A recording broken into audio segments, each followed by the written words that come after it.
One of the questions that I oftentimes get asked is around annual performance reviews.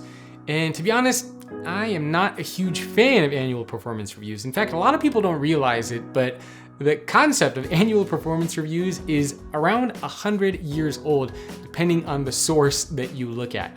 Can you imagine 100 years old? I mean, this is a practice that has been around longer than most of us have been alive, yet we are still using it in our organizations today. To give you some context, around 100 years ago, 50% of homes in America had a car. 50% of homes in America even had a vacuum. Only 40% of American households had a fridge, and slightly more than half of Americans even had electricity. And that just gives you some context around what the world was like around 100 years ago. And that's when annual performance reviews were started. There were no smartphones, there was no internet, there were no computers. And it's just mind-boggling to think that the practice that we have used inside of our organizations that is so old has not changed, even though the world has changed so much.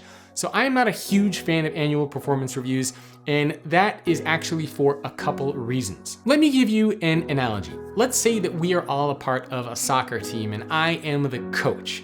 And we play a game, the game is over, and then 1 year later I come over to you and I say, hey, remember that game that we played a year ago? I want to talk about your performance, what you did well, what you didn't do well, and let's see what we can do to improve.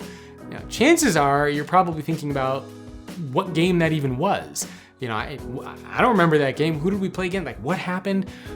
So that's kind of the analogy that I like to use for annual performance reviews, is that it's not so helpful and so useful to talk about something a year after it happens. So why am I not a big fan of performance reviews?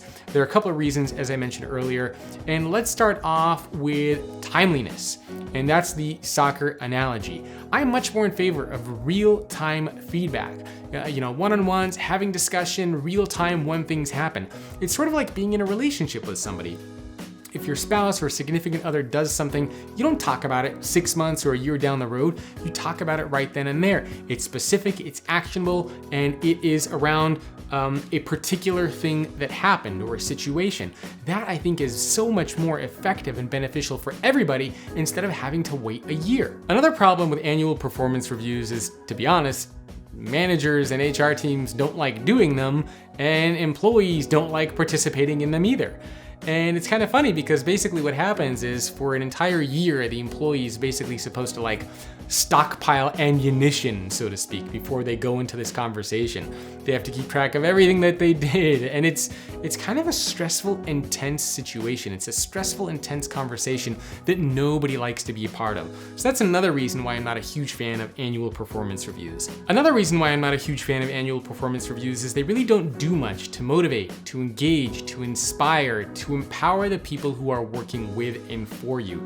In fact, a lot of people describe annual performance reviews as a bit of a soul-crushing or soul-sucking exercise. That does not sound fun. And so if you're looking to create that company morale, that team morale, that engagement, that motivation, chances are annual performance reviews are not going to do that for you. So they're really not that effective as a way to measure performance. They're not that effective as a way to motivate and engage your people. I don't think they are timely enough. I don't think the feedback that you get from an annual performance review is that effective, that actionable. And so really, I think the only reason why we have been doing these things is because we're so used to them. Once we put a policy or a practice in place inside of our organization, it stays there, and oftentimes we never take a step back to revisit, well, why are we doing this? Do we still need to do this? So I encourage you to take a step back and just ask your team, ask your organization, ask yourself, is an annual performance review still the most effective way to get things done? Chances are, and I'm hoping you will agree with me on this, that it is not. So let's move away from those annual performance reviews. Let's see if we can move towards more real-time recognition and feedback and conversations, the same way that we use these things in our personal lives.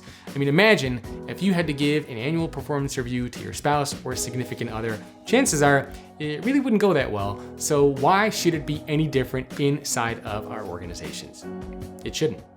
Thanks again for tuning into the show, and don't forget to go to 6leadershiptrends.com to grab a copy of my brand new PDF, which is going to walk you through the 6 trends that are shaping leadership and what it means to be a leader. And it will also give you action items for what you should be doing for each one of these 6 trends to adapt and evolve so that you can be a better leader in the future of work.